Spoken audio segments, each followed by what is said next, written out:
ಎಲ್ಲಾ ಗೃಹಲಕ್ಷ್ಮಿಯರಿಗೂ ಕೂಡ ಭರ್ಜರಿ ಸಿಹಿ ಸುದ್ದಿ. 4,000 ರೂಪಾಯಿ 2 ಕಂತಿನ ಹಣ ಈಗ ಜಮೆಯಾಗಲು ಶುರುವಾಗ್ತಾ ಇದೆ. ನೀವು ಕೂಡ ಗೃಹಲಕ್ಷ್ಮಿ ಫಲಾನುಭವಿಗಳಾಗಿದ್ರೆ ಈ ವಿಡಿಯೋನ ದಯವಿಟ್ಟು ಪೂರ್ತಿಯಾಗಿ ನೋಡಿ. ಒಂದಲ್ಲ ಎರಡಲ್ಲ 3 ಸಿಹಿ ಸುದ್ದಿ ಬಂದಿದೆ.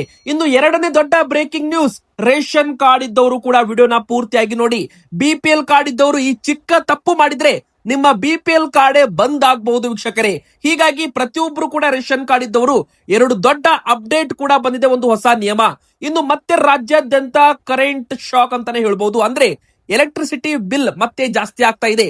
ಎಷ್ಟು ಹೆಚ್ಚಳ ಮಾಡಲಾಗಿದೆ ಅದನ್ನು ಕೂಡ ಈ ವಿಡಿಯೋದಲ್ಲಿ ನೋಡ್ತಾ ಹೋಗೋಣ ವೀಕ್ಷಕರೇ.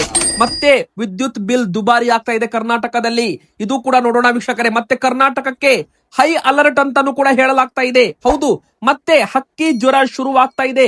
ಹೀಗಾಗಿ ಜನರು, ಚಿಕನ್ ಪ್ರಿಯರು, ಮೊಟ್ಟೆ ಪ್ರಿಯರಿಗೆ ಇದು ಒಂದು ದೊಡ್ಡ ಬ್ರೇಕಿಂಗ್ ನ್ಯೂಸ್ ಆಗ್ಬಹುದು. ಕರ್ನಾಟಕದಲ್ಲಿ ಈಗ ತಾನೇ ಬಂದಿರೋ ದೊಡ್ಡ ಬ್ರೇಕಿಂಗ್ ನ್ಯೂಸ್ ವೀಕ್ಷಕರೇ. ಹಕ್ಕಿ ಜ್ವರ ಮತ್ತೆ ಸಕ್ರಿಯವಾಗ್ತಾ ಇದೆ. ಹೀಗಾಗಿ ಚಿಕನ್ ಪ್ರಿಯರಿಗೆ ದೊಡ್ಡ ಶಾಕಿಂಗ್ ಸುದ್ದಿ. ಮತ್ತೊಂದು ಹೈ ಅಲರ್ಟ್ ಏನಪ್ಪಾ ಅಂದ್ರೆ, ಕರ್ನಾಟಕದ 6 ಜಿಲ್ಲೆಗಳಲ್ಲಿ ಉಷ್ಣ ಹವೆ ಅಂದ್ರೆ ಹೀಟ್ ವೇವ್ ಬೀಸಲಿದೆ. ಮಧ್ಯಾಹ್ನ 12ರಿಂದ ಸಂಜೆ 4 ಗಂಟೆವರೆಗೂ ಹೊರಗಡೆ ಬರಬೇಡಿ ಅಂತಾನೂ ಕೂಡ ಸಲಹೆ ಕೊಡಲಾಗಿದೆ. ಮತ್ತೆ 4 ಜಿಲ್ಲೆಗಳಿಗೆ ಅಲರ್ಟ್ ಅಂತಾನೆ ಹೇಳ್ಬಹುದು. ಆ 4 ಜಿಲ್ಲೆಗಳು ಯಾವುದು? ಕರ್ನಾಟಕದ ಇವತ್ತಿನ ಟಾಪ್ 5 ದೊಡ್ಡ ಬ್ರೇಕಿಂಗ್ ನ್ಯೂಸ್ ಗಳನ್ನ ನೋಡ್ತಾ ಹೋಗೋಣ. ಮೊದಲನೇ ಗೃಹಲಕ್ಷ್ಮಿ ಯೋಜನೆಯಿಂದ ಶುರು ಮಾಡೋಣ. ನೀವು ಗೃಹಲಕ್ಷ್ಮಿ ಫಲಾನುಭವಿಗಳಾಗಿದ್ರೆ ಮತ್ತೆ ನೀವು ಕೂಡ ಹಣ ಪಡೆದುಕೊಳ್ತಾ ಇದ್ರೆ ವಿಡಿಯೋನ ಬೇಗನೆ ಲೈಕ್ ಮಾಡಿ, ಮತ್ತು ರೇಷನ್ ಕಾರ್ಡ್ ಇದ್ದವರು ಕೂಡ ವಿಡಿಯೋಗೆ ಲೈಕ್ ಮಾಡಿ. ಇಂದು ವೀಕ್ಷಕರೇ 28, 29 2 ಕಂತು ಹಣ ನಿಮಗೆ ಜಮೆ ಆಗಿದೆಯಾ? ಎಸ್ ಆರ್ ನೋ ಅಂತ ದಯವಿಟ್ಟು ನಮಗೆ ಬೇಗನೆ ಕಮೆಂಟ್ ಅಲ್ಲಿ ತಿಳಿಸಿ ವೀಕ್ಷಕರೇ. ನಿಮ್ಮ ಕಮೆಂಟ್ ಓದೋದಕ್ಕೆ ನಾವು ರಿಪ್ಲೈ ಕೂಡ ಮಾಡ್ತಾ ಇದ್ದೇವೆ. ಮೊದಲಿಗೆ ಎಲ್ಲಾ ಗೃಹಲಕ್ಷ್ಮಿಯರು ಕಮೆಂಟ್ ಮಾಡ್ತಾ ಇದ್ದಾರೆ, 28, 29 ಕಂತು ಹಣ ಬರ್ತಾ ಇಲ್ಲ ನಮಗೆ, ಕಳೆದ 3 ತಿಂಗಳಿನಿಂದ ಹಣ ಬಂದಿಲ್ಲ ಅಂತಾನು ಕೂಡ ತುಂಬಾ ಜನ ಕಮೆಂಟ್ ಮಾಡ್ತಾ ಇದ್ದಾರೆ ವೀಕ್ಷಕರೇ. ಇವರಿಗೆಲ್ಲರಿಗೂ ಕೂಡ ಈಗ ಪ್ರಶ್ನೆಗೆ ಉತ್ತರ ಸಿಗ್ತಾ ಇದೆ. ಎದಕ್ಕಂದ್ರೆ ಗೃಹಲಕ್ಷ್ಮಿ ಯೋಜನೆ ಕೆಲವೊಂದು ಅಕೌಂಟ್ಗೆ ಹಣ ಬರ್ತಾ ಇಲ್ಲ. ಯಾವ ಅಕೌಂಟ್ಗೆ ಹಣ ಬರೋದಿಲ್ಲ ಅಂತ ನೀವು ಕೇಳೋದಾದ್ರೆ, GST ರಿಟರ್ನ್ಸ್ ಹಾಗೂ ಇನ್ಕಮ್ ಟ್ಯಾಕ್ಸ್ ಅಂದ್ರೆ ಆದಾಯ ತೆರಿಗೆ ಪಾವತಿ ಮಾಡ್ತಾ ಇದ್ದ ಗೃಹಲಕ್ಷ್ಮಿಯರಿಗೆ 2,000 ರೂಪಾಯಿ ಹಣ ಬರೋದಿಲ್ಲ. ವೆರಿಫಿಕೇಶನ್ ಫೇಲ್ ಆದ್ರೂ ಕೂಡ ಹಣ ಬರೋದಿಲ್ಲ ವೀಕ್ಷಕರೇ. ನಿಮ್ಮ ಬ್ಯಾಂಕ್ ಖಾತೆಗೆ ಆಧಾರ್ ಕಾರ್ಡ್ KYC ಆಗಿಲ್ಲ ಅಂದ್ರೂ ಕೂಡ ಹಣ ಬರಲ್ಲ. ಇನ್ನು NPCI ಮ್ಯಾಪಿಂಗ್ ಅಂತ ಬರುತ್ತೆ ನೋಡಿ, ಹಣ ಸರ್ಕಾರ DBT ಮೂಲಕ ಟ್ರಾನ್ಸ್ಫರ್ ಮಾಡುತ್ತೆ.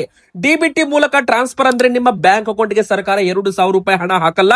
ಆಧಾರ್ ಕಾರ್ಡ್ ನಂಬರ್ ಮೇಲೆ ಹಣ ಜಮೆ ಆಗುತ್ತೆ.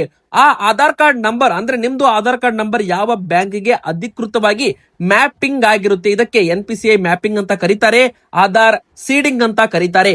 ಇದು ನಿಮ್ಮ ಅಕೌಂಟ್ಗೆ ಆನ್ ಆಗಿದ್ರೆ ನಿಮಗೆ ಹಣ ಬಂದೇ ಬರುತ್ತೆ ವೀಕ್ಷಕರೇ. ತುಂಬಾ ಜನರ ಅಕೌಂಟ್ಗೆ ಆಧಾರ್ ಸೀಡಿಂಗ್ ಮತ್ತು NPCI ಮ್ಯಾಪಿಂಗ್ ಆಗಿಲ್ಲ, ಅಂತವರ ಅಕೌಂಟ್ಗೆ ಹಣ ಬರೋದು ತಡವಾಗ್ತಾ ಇದೆ.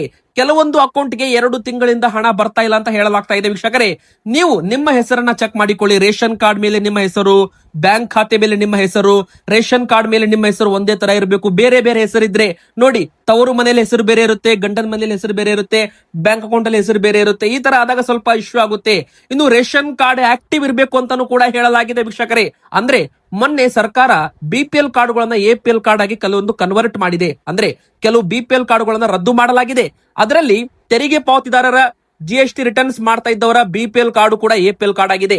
ಹಂತಕ್ಕೆ ಲಿಂಕ್ ಇದ್ದ ಗೃಹಲಕ್ಷ್ಮಿ ಅಕೌಂಟ್ಗೆ ಹಣ ಸರ್ಕಾರ ಹಾಕಲ್ಲ ಅಂತ 2 ತಿಂಗಳ ಹಿಂದೆನೆ ಕ್ಲಾರಿಫಿಕೇಶನ್ ಕೂಡ ಕೊಟ್ಟಿದ್ದಾರೆ. ಹೀಗಾಗಿ ನಿಮ್ದು BPL card APL card active ಇದೆಯೋ ಅಂತ ಚೆಕ್ ಮಾಡಿಕೊಳ್ಳಿ. ನಿಮ್ಮ ಹತ್ರ BPL ಕಾರ್ಡ್ ಇರಲಿ APL ಕಾರ್ಡ್ ಇರಲಿ ನಿಮಗೆ ಹಣ ಬರುತ್ತೆ ವೀಕ್ಷಕರೇ. ಆದ್ರೆ ನೀವು ತೆರಿಗೆ ಪಾವತಿದಾರರು ಮತ್ತು GST ರಿಟರ್ನ್ಸ್ ಮಾಡ್ತಾ ಇರಬಾರ್ದು. ಬಿಸ್ನೆಸ್ ಮೆನ್ಸ್ ಆಗಿರಬಾರ್ದು, ಗೃಹಲಕ್ಷ್ಮಿಯರಾಗಿರ್ಬೋದು, ಗೃಹಲಕ್ಷ್ಮಿಯರ ಯಜಮಾನರು ತೆರಿಗೆ ಪಾವತಿದಾರರು GST ರಿಟರ್ನ್ಸ್ ಮಾಡ್ತಾ ಇದ್ರೆ ಗೃಹಲಕ್ಷ್ಮಿ ಯೋಜನೆ ಹಣ ಬರೋದಿಲ್ಲ. ಈಗ ನೋಡಿ, 28, 29 2 ಕಂತು ಹಣ ಸರ್ಕಾರದಿಂದ ಬಿಡುಗಡೆ ಮಾಡಲಾಗಿದೆ. ತುಂಬಾ ಜಿಲ್ಲೆಗೆ 28, 29 ಕಂತು ಹಣ ಜಮೆ ಆಗಿದೆ ವೀಕ್ಷಕರೇ. ನಿಮ್ಮ ಅಕೌಂಟ್ಗೆ ಹಣ ಇನ್ನೂ ಕೂಡ ಬಂದಿಲ್ಲ ಅಂದ್ರೆ ನೋಡಿ ವೀಕ್ಷಕರೇ, ಇನ್ನು 1 ವಾರದವರೆಗೂ ಕಾಯಬೇಕು. ಇಲ್ಲವಾದಲ್ಲಿ ನಂತರ ನೀವು ಗೃಹಲಕ್ಷ್ಮಿ ಹೆಲ್ಪ್ ಲೈನ್ ನಂಬರ್ಗೆ ಕರೆ ಮಾಡಿ ನಿಮ್ಮ ಸಮಸ್ಯೆಗಳನ್ನ ಕೇಳ್ಕೋಬಹುದು. ಮತ್ತೆ DBT ಆಪ್ ಅಂತ ಇದೆ, ಅದನ್ನ ಡೌನ್ಲೋಡ್ ಮಾಡಿಕೊಳ್ಳಿ. ನಿಮ್ಮ Aadhaar card number, ration card number ಹಾಕಿ, ಅದರಲ್ಲಿ ಕಂಪ್ಲೀಟ್ ಇನ್ಫಾರ್ಮೇಶನ್ ಬರುತ್ತೆ. ನಿಮಗೆ ಎಷ್ಟು ಕಂತು ನಿಮಗೆ ಜಮೆ ಆಗಿದೆ ಪ್ರತಿಯೊಂದನ್ನು ಕೂಡ ನೀವು ಮೊಬೈಲ್ ಅಲ್ಲೂ ಕೂಡ ನೋಡಬಹುದು. ನಿಮಗೆ ಅದರ ಬಗ್ಗೆ ಒಂದು ಇನ್ಫಾರ್ಮೇಶನ್ ಬೇಕಂದ್ರೆ DBT ಅಂತ ಕಮೆಂಟ್ ಮಾಡಿ. ಮುಂದಿನ ಬರೋ ವಿಡಿಯೋದಲ್ಲಿ DBT ಮೂಲಕ ಯಾವ ತರ ಚೆಕ್ ಮಾಡಬಹುದು ಅಂತ ಕಂಪ್ಲೀಟ್ ವಿಡಿಯೋ ತೋರಿಸ್ತೇವೆ. ಇನ್ನು ಎಲ್ಲಾ ಗೃಹಲಕ್ಷ್ಮಿಗೂ ಕೂಡ ಹಣ ಜಮೆ ಆಗ್ತಾ ಇದೆ. 28 ಕಂತು ಹಣ ಕೂಡ ಜಮೆ ಆಗಿದೆ, 29 ಕಂತು ಹಣ ಕೂಡ ಬಿಡುಗಡೆ ಆಗಿದೆ. ಮತ್ತೆ ಜಮೆ ಆಗೋದಕ್ಕೆ ಶುರುವಾಗಿದೆ. ಇನ್ನು 3-4 ದಿನದಲ್ಲಿ ಆಲ್ಮೋಸ್ಟ್ ಎಲ್ಲ ಗೃಹಲಕ್ಷ್ಮಿ ಅಕೌಂಟ್ಗೆ 2,000 ರೂಪಾಯಿ ಜಮೆ ಆಗುತ್ತೆ ಅಂತಾನೆ ಹೇಳ್ಬೋದು. ಇನ್ನು ರೇಷನ್ ಕಾರ್ಡ್ ಇದ್ದವರು ಕೂಡ ಈ ಚಿಕ್ಕ ತಪ್ಪು ಮಾಡಿದ್ರೆ ನಿಮ್ದು ಕಾರ್ಡ್ ಕೂಡ ಬಂದ್ ಆಗ್ಬಹುದು ವೀಕ್ಷಕರೇ. ಏನಪ್ಪಾ ತಪ್ಪು ಅಂತ ನೀವು ಕೇಳೋದಾದ್ರೆ, ಮೊದಲನೇ ತಪ್ಪು, ಕಳೆದ 6 ತಿಂಗಳಿಂದ ನೀವು ಪಡಿತರ ಪಡೆದುಕೊಂಡಿಲ್ಲ ಅಂದ್ರೆ ನಿಮ್ಮ ಒಂದು BPL ಕಾರ್ಡ್ APL ಕಾರ್ಡ್ ಆಗುತ್ತಂತೆ ವೀಕ್ಷಕರೇ. ಇದು ಹೊಸ ನಿಯಮ ಶುರುವಾಗ್ತಾ ಇದೆ.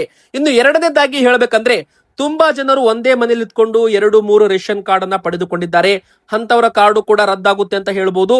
ಇನ್ನು ಮೂರನೇದಾಗಿ, ತುಂಬಾ ಜನ ಬಿಸ್ನೆಸ್ ಮಾಡೋರು, ಸರ್ಕಾರಿ ನೌಕರರು, ಶ್ರೀಮಂತರು, 1,20,000 ರೂಪಾಯಿ ಮೇಲೆ ಆದಾಯ ಇದ್ದವರು ಕೂಡ BPL ಕಾರ್ಡ್ ಅನ್ನು ಹೊಂದಿದ್ದಾರಲ್ಲ, ಅಂತ ಕಾರ್ಡುಗಳನ್ನ ಹಂತ ಹಂತವಾಗಿ APL ಕಾರ್ಡ್ಗೆ ಮಾಡಲಾಗುತ್ತೆ. ಒಟ್ಟು 1 2 14 ಲಕ್ಷ BPL ಕಾರ್ಡುಗಳನ್ನ ಪತ್ತೆ ಮಾಡಲಾಗಿದೆ. ಅನರ್ಹ ಕಾರ್ಡುಗಳನ್ನ ಮತ್ತೆ ಪತ್ತೆ ಮಾಡಲಾಗಿದೆ.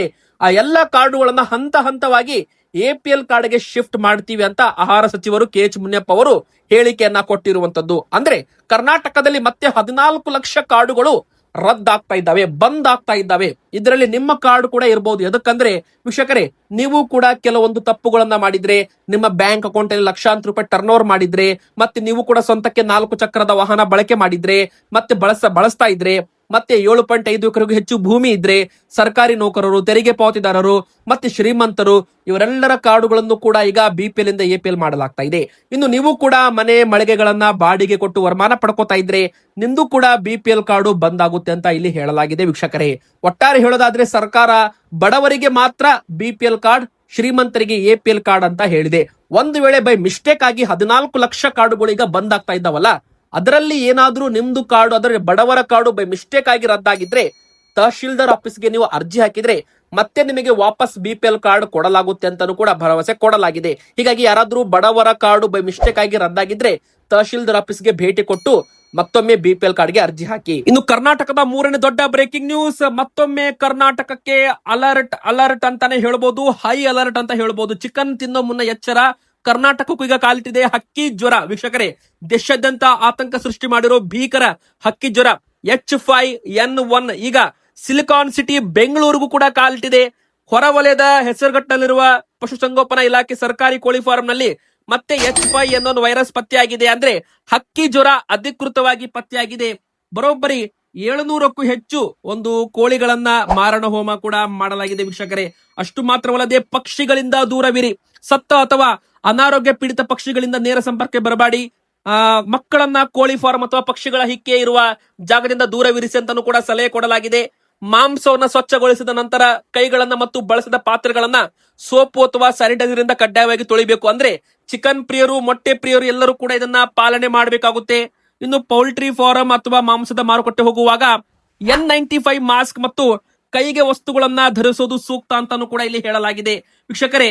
ಮತ್ತೆ ಕರ್ನಾಟಕದಲ್ಲಿ ಹಕ್ಕಿ ಜ್ವರ ಪತ್ತೆಯಾಗಿದೆ, ಮಾರಣ ಹೋಮ ಶುರು ಆಗುತ್ತಾ ಕೋಳಿಗಳದ್ದು ಅಂತ ಕಾದು ನೋಡಬೇಕು. ಇನ್ನೊಂದು ಕಡೆಗೆ ಮತ್ತೊಂದು ಹೈ ಅಲರ್ಟ್ ಏನಪ್ಪಾ ಅಂದ್ರೆ, ಕಲಬುರಗಿ ಜಿಲ್ಲೆ ಕೊತ ಅಂತಾನೆ ಹೇಳ್ಬಹುದು ವೀಕ್ಷಕರೇ. ನೋಡಿ, ಕರ್ನಾಟಕದಲ್ಲಿ ಒಟ್ಟು 6-7 ಜಿಲ್ಲೆಗಳಿಗೆ ಹೀಟ್ ವೇವ್ ಬೀಸಲಿದೆ ಅಂತ ಈಗಾಗಲೇ ಹವಾಮಾನ ಇಲಾಖೆ ಹೇಳಿದೆ. ಮತ್ತೆ ನಮ್ಮ ಕರ್ನಾಟಕದಲ್ಲಿ ಮುಂದಿನ 4 ದಿನದವರೆಗೂ ಉಷ್ಣಾಂಶ ತಾಪಮಾನ ಭಾರಿ ಏರಿಕೆ ಆಗುತ್ತೆ.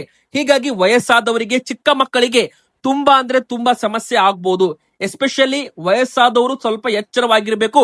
ಆದಷ್ಟು ನೀವು ಮಧ್ಯಾಹ್ನ 11-12 ಗಂಟೆಯಿಂದ ಸಂಜೆ 4 ಗಂಟೆವರೆಗೂ ಮನೆಯಿಂದ ಹೊರಗಡೆ ಬರದಿದ್ರೆ ತುಂಬಾನೇ ಒಳ್ಳೇದು.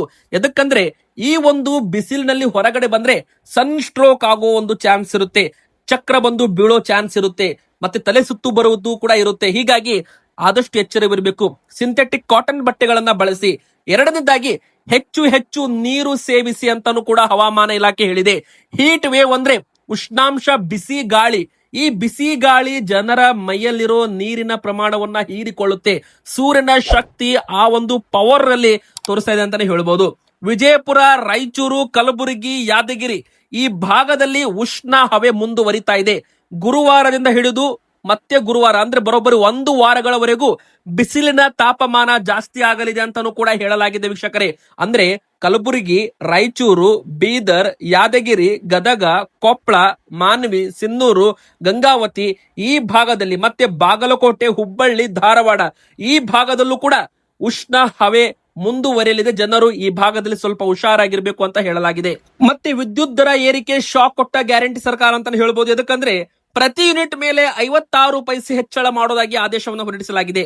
ಸುಡುವ ಬಿಸಿಲಿನ ಬೇಗೆಯಿಂದ ಕಂಗಾಲಾಗಿರೋ ರಾಜ್ಯದ ಜನರಿಗೆ, ವಿದ್ಯುತ್ ಗ್ರಾಹಕರಿಗೆ ಈಗ ಬೆಲೆ ಏರಿಕೆ ಬಿಸಿ ತಡ್ತಾ ಇದೆ. ಎಲ್ಲ ಎಸ್ಕಾಂಗಳು ಕೂಡ ಕರ್ನಾಟಕ ವಿದ್ಯುತ್ ನಿಯಂತ್ರಣ ಆಯೋಗವು ವಿದ್ಯುತ್ ದರವನ್ನ ಏರಿಕೆ ಮಾಡಿ ಅಧಿಕೃತ ಆದೇಶ ಹೊರಡಿಸ್ತಾ ಇದೆ. ಈ ಹೊಸ ಆದೇಶ ಅನ್ವಯ ಪ್ರತಿ ಯೂನಿಟ್ ವಿದ್ಯುತ್ ಬಳಕೆ ಮೇಲೆ 56 ಪೈಸೆ ಹೆಚ್ಚುವರಿ ಹೊರೆಯನ್ನ ಗ್ರಾಹಕರು ಈಗ ಹೊರಬೇಕಾಗುತ್ತೆ.